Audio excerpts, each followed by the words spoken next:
We are back with our breaking news coverage out of Washington, D.C., near the White House. We are now learning that two sources briefed on the matter say that a man armed with a gun approached a Secret Service checkpoint just outside the White House. The man opened fire on Secret Service officers who were manning that checkpoint.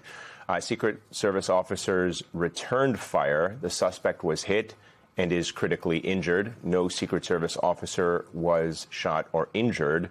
A bystander, though, was shot. Unclear who shot that person. They were taken to the hospital. The bystander's condition is, at this moment, unknown. Joining us now is Tom Manger, MS Now law enforcement analyst and former U.S. Capitol Police Chief. So this is some reporting that we were getting, Tom, just in the last couple of minutes from our senior law enforcement correspondent, Mark Santia, who was able to connect with two sources briefed on this matter. And as I described, it appears that an individual approached the White House, shot at the checkpoint, the Secret Service checkpoint in the vicinity of the White House, who then returned fire. And in the process of exchanging that gunfire, also, it appears injured one bystander who is now being treated at a hospital whose condition remains unknown. Just give me your initial thoughts on what has transpired this evening.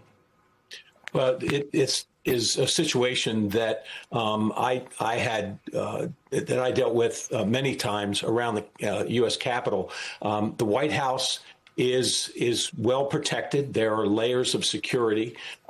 This sounds like this individual encountered a Secret Service agent and decided to engage with the Secret Service agent. Though that's one of the outer layers of security there.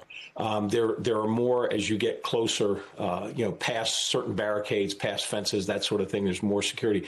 But the issue here is that the public has access to the area around, all around the White House, especially on the north side.